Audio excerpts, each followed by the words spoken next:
Welcome to Heart with Anna, featuring your host, Anna Jaworski. Our program is a program designed to empower the CHD or congenital heart defect community.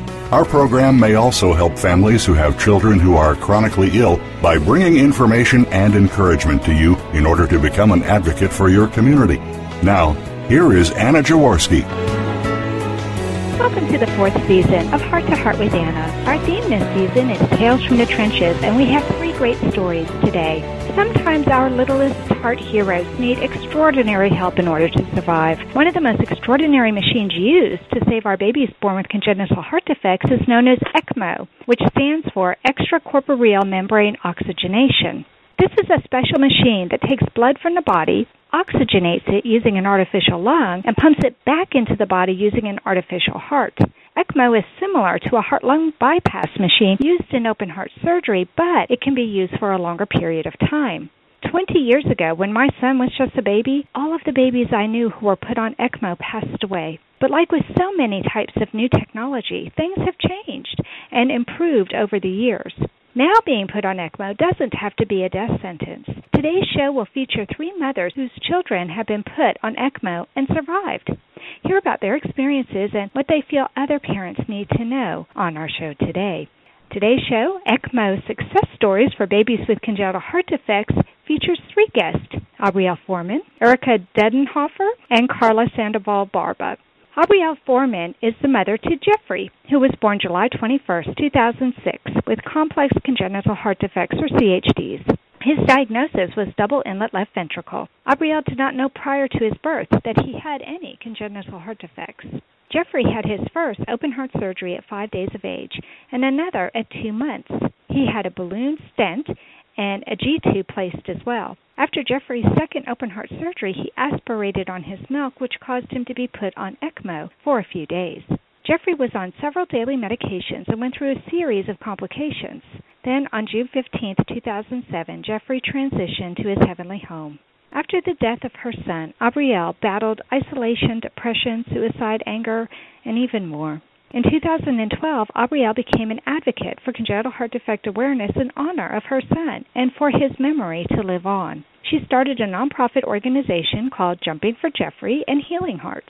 She's also involved in the Central Arkansas Heart Walk in her city.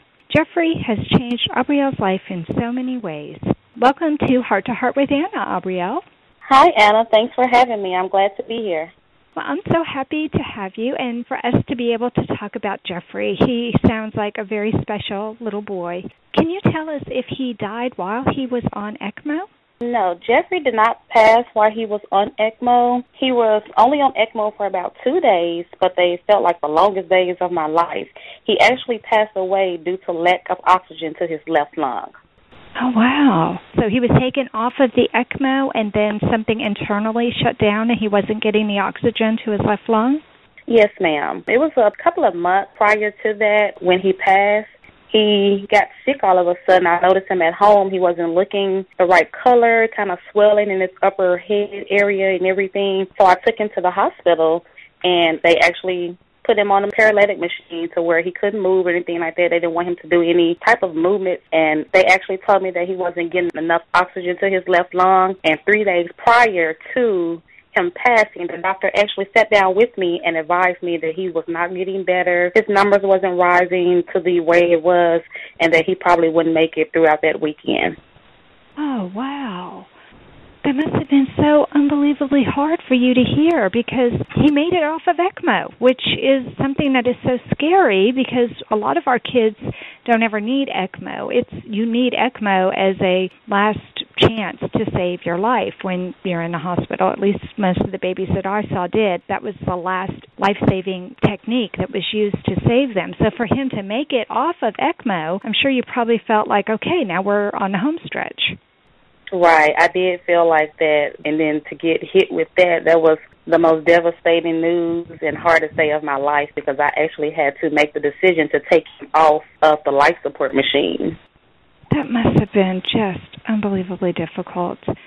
So he was on this other life-saving machine, and they said that there was no way his heart could recover from that. He was too sick for surgery. Right. It actually wasn't even dealing with the heart. It was his lung. He wasn't getting enough oxygen to his lung, and nothing would help. Nothing was helping him at that point. That's just so heartbreaking. And we know that kids that don't have enough oxygenation, it affects them in so many different ways. They end up having developmental problems, and there are so many other things. You have to have that oxygen going through your body. It's just not an option, So I agree. Right. Oh, my gosh. It's just so heartbreaking. And what inspired me so much by your story, Abrielle, is that you took this horrible tragedy, this tragedy that no parent should ever have to go through, making that decision, holding your baby for the last time, and knowing that there's nothing that can be done. And yet you've turned around and done beautiful things in your son's memory. And I just love that you have been able to do that. So let's take a few minutes and just talk about these different organizations that you have set up in your son's memory. Okay. The event called Jumping for Jeffrey, God actually gave it to me, and it would be an event for jumping for healthy hearts. We're actually jumping for the babies that are too weak to jump, didn't get a chance to jump, didn't play, or any of that. So it would be just an event, all-day event, to where we have different jumping activities as far as like a bouncy house for smaller children, jump rope, hopscotch, any different activities where refreshments would be sold. But then we'll also have a informative booth and table set up telling about CHD and Jeffrey's diagnosis as well. And then we also have a special heart warrior guest speaker as well. Wow, that sounds like so much fun. That sounds like way more fun than just jump rope for heart type stuff. Right. Because you got it for all the different ages. And even something for the parents. That's wonderful. Mm-hmm. I love that. Yes, ma'am. And so how many years have you done that? Next year would be my first year doing it. Oh, my gosh. So you're still in the planning stages. So all of our listeners who are from Arkansas, this is something you want to attend and maybe even volunteer. Are you looking for some volunteers, Abrielle? Yes, I definitely am. Okay. Well, tell them your website and the best way for them to contact you. Okay. You can contact me via Facebook at Abrielle Latrice Foreman, or you can contact me on my website, which is www.healingheartsar.com. And the website is not only for CHD, but it's for mothers and parents whose hearts need healing by grief and the loss of their child as well. So it's not just centered around CHD, but it's also around just a grief support system for mothers who have lost their children, so because their hearts need healing as well. Absolutely. Absolutely. Well, I'm so excited that we get to be the debut vehicle for talking about your event. This is so exciting. Okay, so that's the Jumping for Jeffrey. And so is Healing Hearts like the umbrella organization for Jumping for Jeffrey? It definitely is. Yes, it is. Okay, I just love this, and I love how you're not only talking about healing the hearts of the children who were born with hearts that were less than perfect, but you're healing the hearts of the parents who are having to deal with children with broken hearts or having to deal with losing a child. Well, I love it that you're having this awesome activity, and I wish I could be there. Arkansas is a little bit of a distance. Yeah, Arkansas is a little bit of a distance to go, but I don't know, girl. We might have to talk about this. So I need to take a quick commercial break. Thank you so much for telling us about Jeffrey, and also to give people hope. I know Jeffrey didn't live as long as we would like for him to live, but he did make it off of the ECMO. The ECMO did help him, and it wasn't his heart that ended up causing his demise. It was his lungs, and, the heart and lungs work together, and so, unfortunately, that's tragic. But the ECMO did do the job that it needed to do, and I think that it paints a picture of hope for other parents who have children on ECMO. Yes, ma'am. So, thank you so much, Abrielle, for coming on the show and for sharing this information with us, and I hope all of our Arkansas listeners are going to make a plan. Do you have a date set already for your Jumping for Jeffrey activity? Yes, ma'am, I do. It will be the last Saturday in July of 2016, and the reason why I picked July is because that is the month of his birth. So every year it will be the last Saturday in July. Okay. Well, everybody needs to put that on their calendar so that we can make it a huge success this first year. So don't leave yet. We are going to take a quick commercial break. Coming up next, we'll be talking to another mom and her experience with ECMO and what activities her child loves to do today. We'll be talking about that in just a moment. Anna Jaworski has written several books to empower the congenital heart defect, or CHD, community. These books can be found at Amazon.com or at her website, www.babyheartspress.com. Her bestseller is The Heart of a Mother, an anthology of stories written by women for women in the CHD community. Anna's other books, My Brother Needs an Operation, The Heart of a Father, and Hypoplastic Left Heart Syndrome, a handbook for parents, will help you understand that you are not alone. Visit babyheartspress.com to find out more. Today's show is entitled ECMO Success Stories for Babies with Congenital Heart Defects, and our guests are Aubrielle Foreman, Erica Dudenhofer, and Carla Sandoval-Barba. We just finished talking with Aubrielle about her experience with having her baby on ECMO and how he survived that experience, but was unable to survive after that due to some lung issues. But now we'll turn our attention to Erica Dudenhofer. Erica is a wife and mother of 3 children. Her second child, Kate, was born June 26, 2012. She had been diagnosed in utero with hypoplastic left heart syndrome and an intact atrial septum. Kate has had 4 open heart surgeries, including the Norwood and Glenn procedures. Her heart journey has been very rough. She needed to be placed on ECMO 3 times within her first 3 months of life due to complications after her Norwood procedure, a leaky tricuspid valve, cardiac arrest, and poor oxygen saturations. Since her 4th heart surgery in April 2013, she has done remarkably well. She has surpassed all expectations and continues to make amazing progress as she awaits her Fontan procedure. So welcome to Heart with Anna, Erica. Hi, thanks for having me. I'm so glad to have you on the show, and I always love talking to another parent of a child with HLHS because we immediately have that bond together, since that is what my son was also born with. But man, it sounds like Kate went through such a rough experience. Can you tell us about why she had to go on ECMO and what it was that made them decide to put her on that? Yeah, she started early on with causing trouble. She had her Norwood at 6 days old, and when she came out of surgery, she had a very low blood pressure, was in some arrhythmias, and her heart rate was over 200. Mm-hmm. And her surgeon came to us and said, I'm worried with her blood pressure as low as it was that we might have an event, a code or something worse happen, so he wanted to put her on ECMO kind of as a precaution to let her body rest after the Norwood, because it's such a intense surgery, especially on a baby so small. Baby. Yes. Right, so, exactly. So the ECMO would give her heart a chance to rest and kind of heal from that really extensive surgery. Yes. Wow, okay. Yes. What did you say when the surgeon talked to you about that? We were brand new heart parents, and we were 12 hours into it, really, the actual heart surgery part. So he went over all the risks, and what do you say? You say yes, because you don't want your baby to code or to lose them. Right. So we said yes, let's do it. I mean, obviously there were many risks, but the benefit of keeping her alive was well worth it. So Right. So how long did she have to stay on ECMO? She was on it for 5 days. They told us that she was really sick. I mean, they told us some of the numbers she had were numbers that should have killed her. So we stayed on for 5 days. She got stronger, and we weaned her down slowly, and she was able to come off and get her chest closed. And then we worked on getting her off the ventilators. Yeah, you had quite a tough road. It was a scary fight. So that whole time her chest was open that whole 5 days. Oh, my gosh. It was a 6.5-pound baby sitting there. Erica. Yeah, with her chest open. You could stand over the top of her and see her heart basically beating. Oh, my gosh. Yeah. Wow. And, she was just so tiny. The hoses coming out of her were as big as her. And so you couldn't hold her? Oh, no. You couldn't really do much of anything. Did you, talking to her or touching her, did it make her blood pressure change? Good. So you could at least be in there and she knew you were there with her. We sat there with her. We're not really sure how much she knew we were there, but we tried what we could. Mm-hmm.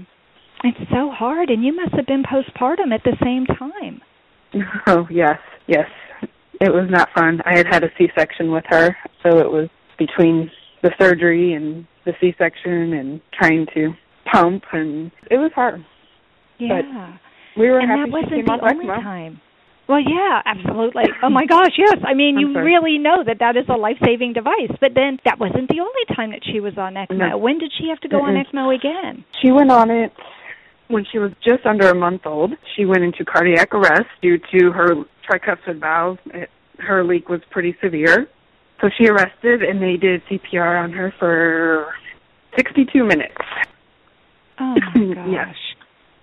Basically, it happened in the time I had come home to see my son, because he was 2 at the time. So I came home to see my son, and I was driving back, and they had called me and said that she had gotten really agitated and had dropped her heart rate down low, and her oxygen was pretty low. It was in the 30s and 40s percentage.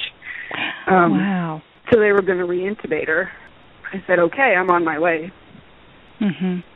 So when I walked in, I came around the corner, and I saw the whole surgery team there. So I knew they were there for not a good reason. And when I got to the room... Yeah, you don't want to see all those doctors. Yeah, our surgeon's nurse was standing there, and she said, the first words I remember her saying were, she's still alive. So they had been doing CPR on her. Yeah. So he was putting her on ECMO in that room at that moment. So I couldn't even see her at that point. Oh, my gosh. Oh, my gosh. So they put her... Yeah. Wow. Yeah, they put her on ECMO. They did an echo and all that and saw that the leakage had gotten worse. So she was on ECMO that time for 2 days. But in that time, she started having seizures from the CPR, from the lack of oxygen to her brain. So they had to take her off ECMO, or else her bleed would have been worse in her brain. So luckily her heart was strong enough, and she was able to come off of it.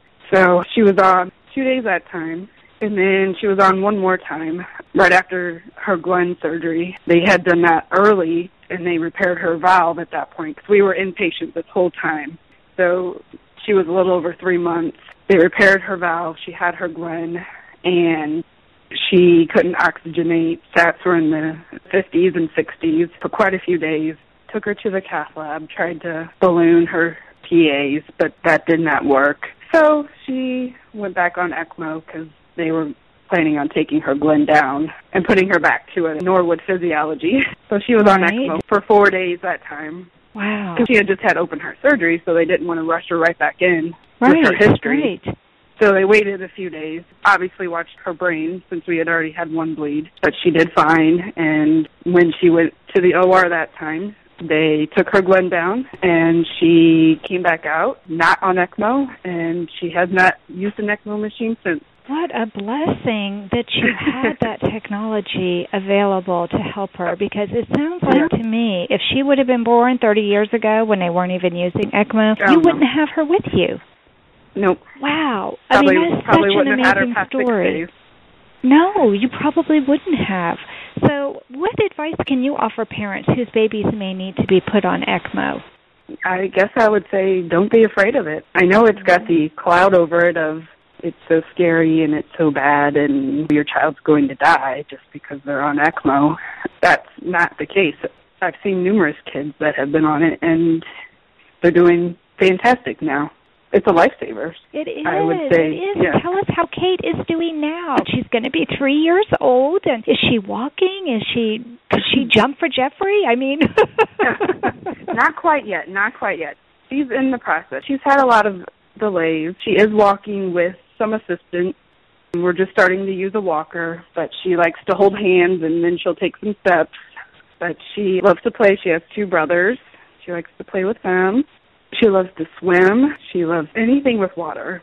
Well, great. Bath time, so all that she's stuff. Your little princess. I just love hearing that she is doing well, and I just want to thank you again for coming on the show. Erica is just getting over laryngitis, and she is such a trooper. She came on the show anyway so that she could offer this picture of hope to other parents who might have to have their children on ECMO. I do need to take a quick commercial break, but don't leave yet, because next up we'll have Carla come on, and she'll tell us how her son, Isaac, also had to go on ECMO, and how she feels that going on ECMO may or may not have contributed to Isaac's learning disabilities, and we'll talk about that when we come back. Anna Jaworski has spoken around the world at congenital heart defect events, and she is available as a keynote or guest speaker for your event.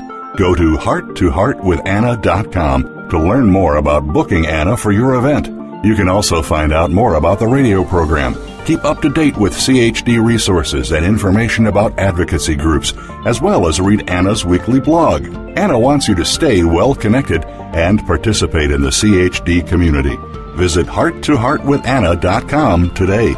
Today's show is entitled ECMO Success Stories for Babies with Congenital Heart Defects, and I want to welcome you back to our show. We only have one more segment, and time is just flying with these mothers. Those of you who have been regular listeners will remember Carla. She was also on the show that we talked about with falling between the cracks. So I'm so excited that Carla could come back on the show and talk to us about her son, Isaac. Carla Sandoval Barba is the mother of a son, Isaac Barba, who was born with a critical congenital heart defect. He was born with tricuspid atresia, transposition of the great arteries, hypoplastic right heart syndrome, ventricular septal defect, and atrial septal defect, as well as a right aortic arch. Isaac's condition required surgery in 3 stages: the Demasquez-Stanzel, the Glenn, and the Fontan.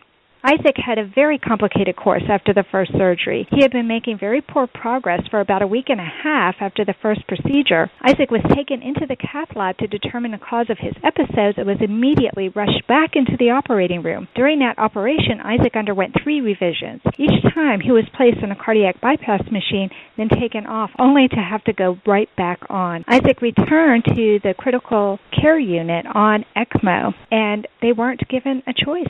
Isaac's heart had undergone so much trauma from the revisions that they were told, just like Erica, that his heart needed to rest. So first of all, welcome back to Heart with Anna. Carla. Thank you. It's good to be back. I have so enjoyed talking to you and getting to know a little bit more about Isaac, but today we have a chance to hear even more about Isaac, and I just can't believe all that this poor little guy has gone through. Can you tell us how long Isaac was on ECMO and how it must have felt for you to go into the critical care unit and see your son hooked up to that machine? It was devastating, Anna. Isaac had been on ECMO for 3 days, and we were diagnosed postnatally. So when Isaac was diagnosed, he had already been home for 5 days.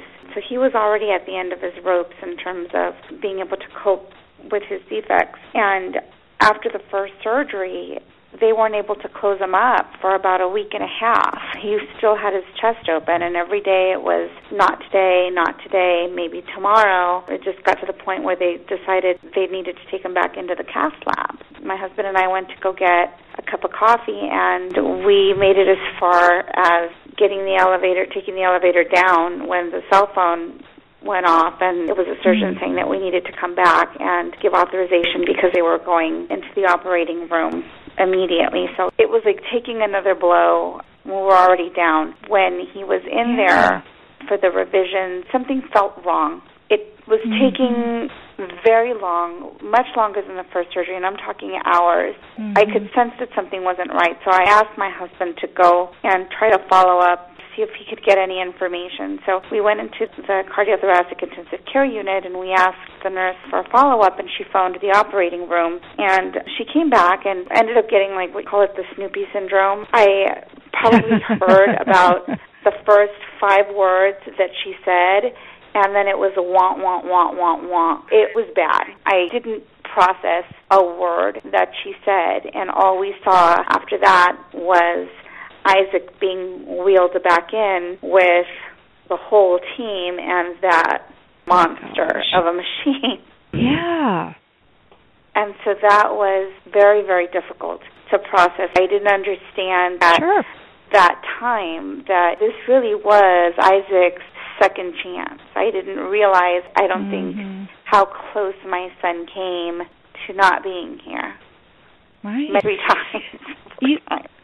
Well, yeah, and nobody wants to think that way. Nobody wants to think that your child really is on the precipice between life and death. It's too frightening to even conceive of, and yet here you are looking at this, like you said, gigantic machine, and your itty-bitty baby, and you're thinking, wait a minute, how can this be happening? I mean, I'm sure it seems surreal to you. Yes, absolutely. You survived. Yeah, it was horrible. I can just only imagine. So you survived that really horrible experience. Your son has survived that really horrible experience. What can you tell parents who are in the hospital right now who are looking at their child hooked up to this machine? What kind of advice could you offer those parents? That's a really difficult question because ECMO is so serious. It's very serious. The only thing that I can think of is this child's second chance. It's this child's second chance at beating the odds that they've already beat, and hopefully if they're able to come off this machine, they can have a pretty normal life. If you were to look at Isaac, you couldn't tell that anything ever happened to him at all. Mm-hmm. And that's helpful. That is helpful.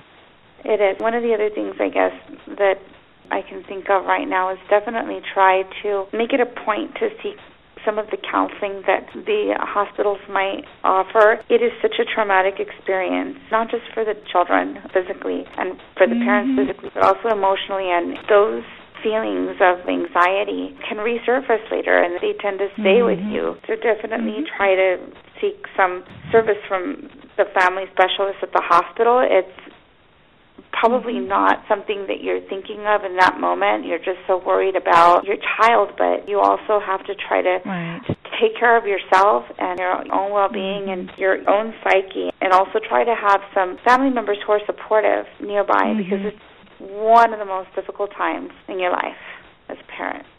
Absolutely. That's perfect advice. And in fact, in my second show of my first season was about post-traumatic stress disorder. And I don't see how any of us can experience handing our children over to a surgeon for open heart surgery and not have PTSD at some point in time. It is so traumatic. And it hits you at times that you are not expecting it to. Certain smells can bring back feelings. Seeing something on television can bring that back. It hits you out of nowhere at times. And knowing that you are not alone and knowing that other people have experienced that same kind of thing, it doesn't necessarily lessen your symptoms, but at least it gives you permission to get help for yourself. It gives you permission to be sad or to be upset and to seek that help for yourself. So I'm so glad you mentioned that, Carla. I think seeking counseling, even if, yes, you're on robotic mode and you're just living moment to moment, day to day, praying for your baby to survive, so right then is not a good time to get counseling probably.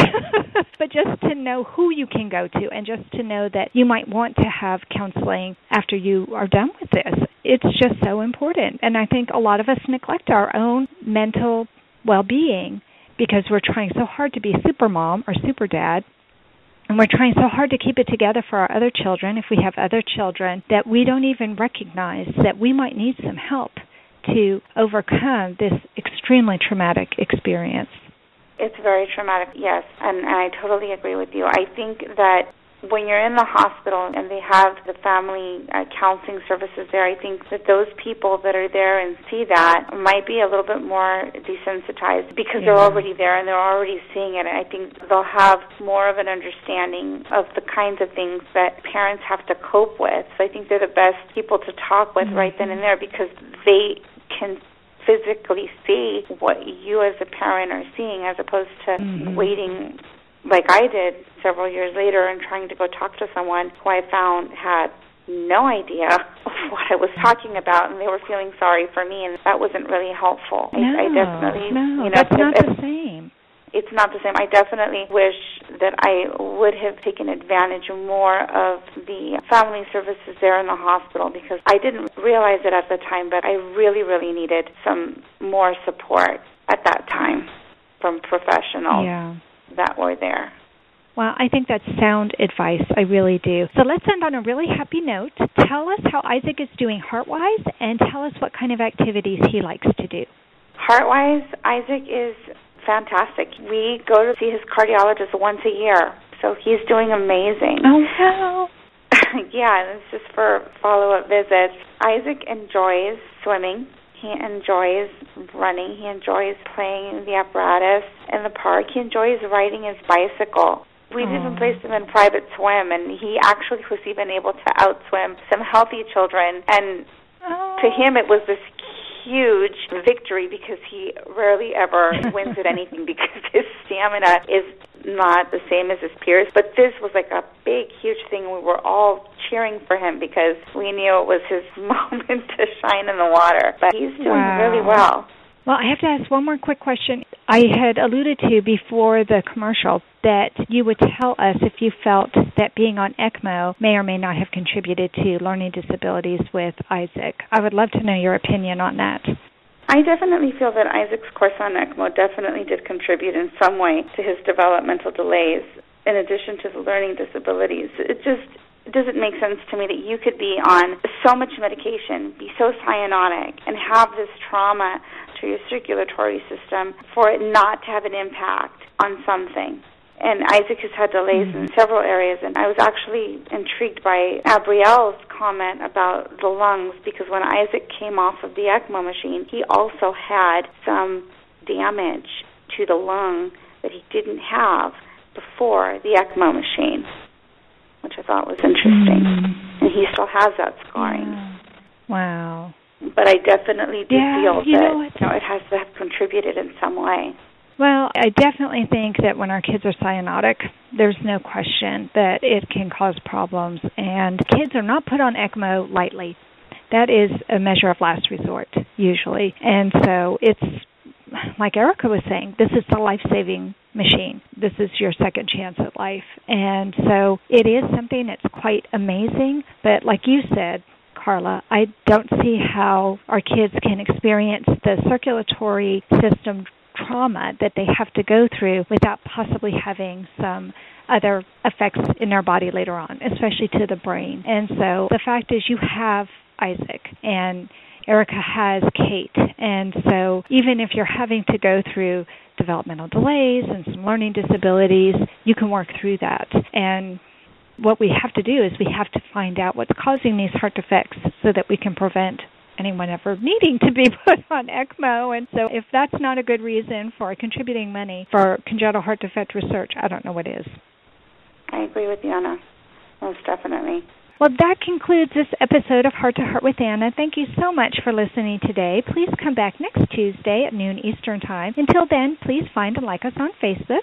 Check out our website, hearttoheartwithanna.com. Purchase something from our Cafe Press boutiques who help defray the cost of our show. And please share this show with other parents that you think could benefit from it. Remember, my friends, you are not alone.